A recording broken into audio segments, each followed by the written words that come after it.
Snow falls heavily across the ruined forests of Belgium. The winter of 1944 bites through uniforms and bone alike. Amid the echoes of distant gunfire and artillery, a lone American soldier struggles through the snow. Private Charlie Miller, 22 years old, frostbitten, exhausted, and utterly lost. His breath comes out in desperate clouds as he clutches his rifle close to his chest. The Battle of the Bulge has shattered his unit. He hasn't seen another friendly face in 2 days. A crack sounds in the distance, the faint crunch of snow under boots. Charlie freezes, raises his rifle, heart pounding. "Who's there?" he shouts into the white silence. From behind a cluster of trees, a figure appears. A man in a tattered German uniform, his hands raised slowly in surrender. His face is pale, his beard unshaven, his eyes cautious but calm. "My name is Friedrich," the man says in a thick accent. "Please, don't shoot. I am unarmed." Charlie hesitates. Every part of his training screams at him to pull the trigger, to eliminate the enemy, to survive. But the man's voice is steady, almost weary, not defiant. Charlie steps closer, rifle still trained on him. "You're my prisoner now," he says, trying to sound in control. "Hands where I can see them." Friedrich nods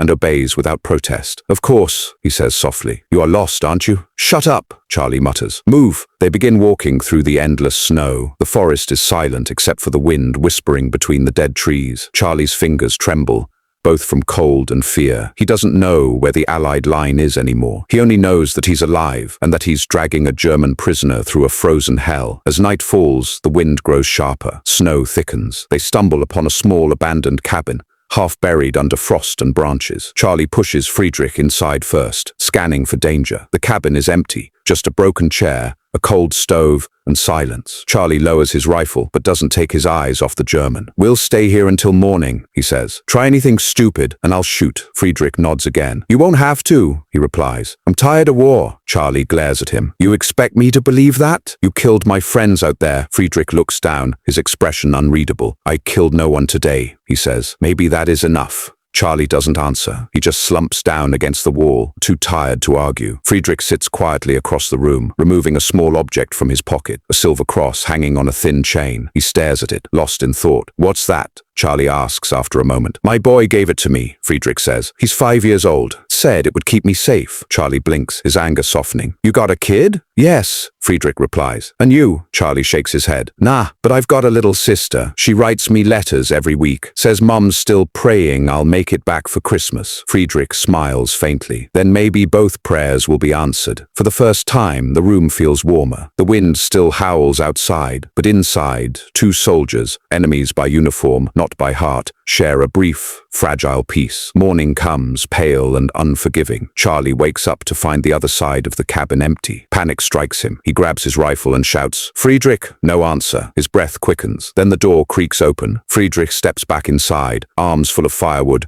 and a canteen of water. "I found this down the hill," Friedrich says calmly. "You shouldn't go out there. Frostbite will kill you faster than bullets." Charlie lowers his weapon, ashamed of his suspicion. "You could have run," he says quietly. "Why didn't you?" Friedrich sets down the wood. "Where would I go? The front is everywhere. We're both prisoners of this war." He lights the fire, and the glow dances between them. Charlie sits down, rubbing his hands over the heat. The flames reflect in their eyes, one blue, one grey, but both filled with the same weariness. They share what little food they have, half a piece of bread each, eaten in silence. The fire crackles softly, filling the space between their words. "So," Charlie says finally, "how'd a guy like you end up in this mess?" "I was drafted," Friedrich replies. "Same as you, I imagine. Before the war, I was a teacher." Charlie raises an eyebrow. "A teacher? What did you teach?" "History," Friedrich says, smiling sadly. "I used to tell my students that war never ends well for those who fight it." Charlie gives a dry laugh. "Guess they'll listen to you now." Friedrich's eyes darken. If they're still alive, they fall quiet again. Outside,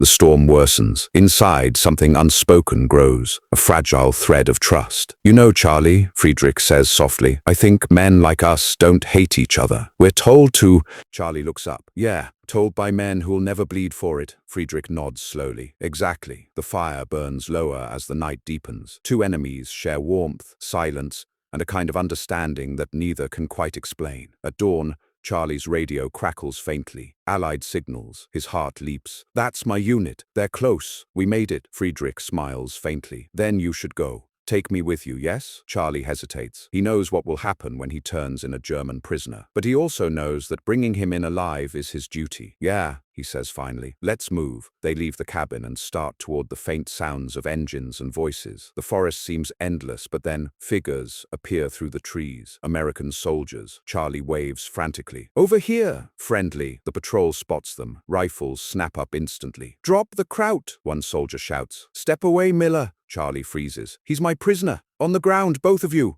The soldier yells. Charlie tries to explain, but it happens fast. One soldier shoves him aside and aims at Friedrich. Wait! Charlie shouts. Don't shoot! He's unarmed. A gunshot cracks through the air. Snow bursts beside Friedrich's feet. Another shot follows. Closer. Friedrich stumbles, but Charlie lunges forward, pushing the rifle aside. Stop! He screams. He saved my life! The squad leader storms over. Saved your life! He's the enemy, Miller! Enemy or not, Charlie says, shaking. He carried me when I couldn't walk. He found shelter. He could have killed me in my sleep, but he didn't. The other soldiers stare, uncertain. The air is tense, heavy. Friedrich stands silently, snow falling on his shoulders, eyes lowered. Finally, the captain lowers his weapon. Fine, he mutters. He's a prisoner. Tie him up. They bind Friedrich's hands and lead him toward the trucks. As they walk, Charlie catches his eye. I'll make sure they treat you right, he whispers. Friedrich nods once. And I'll pray you make it home, Charlie. The convoy moves out. Hours later, the war's chaos swallows them again. Weeks pass. Charlie's unit moves on. The war drags toward its bitter end. One morning, he hears the news. The German POW transport carrying Friedrich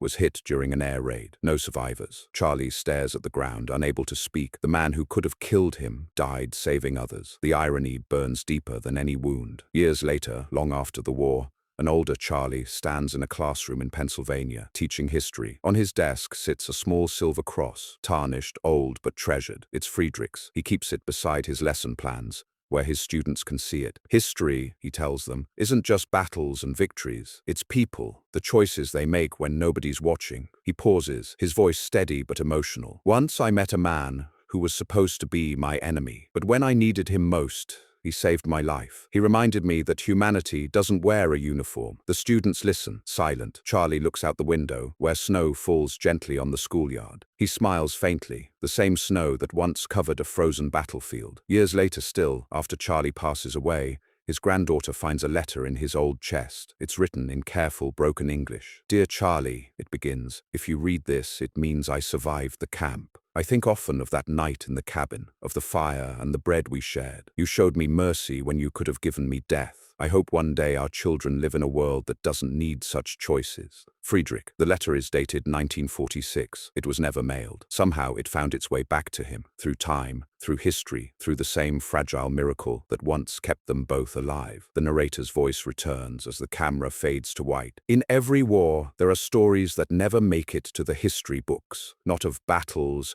but of mercy. The true victories are not won by guns, but by grace. The music swells, slow, orchestral, emotional. The narrator's tone shifts, strong and reflective. So when you look back on history, when you read about heroes and enemies, remember this: humanity doesn't belong to one side. It belongs to all of us. And sometimes the greatest act of courage is simply to see the human being across the line, a pause. And if you believe stories like this still matter, share them, because the world forgets too easily, and remembering is how peace begins. The screen fades to black. Text appears, based on true accounts of soldiers who chose compassion over conflict during World War II. Then one final line. In war, we find out who the enemy truly is, and it's never the man who shows mercy. The faint sound of wind fades out. Snow falls silently over an empty forest, a cabin long gone, and two souls, one American, one German, bound forever by a single act to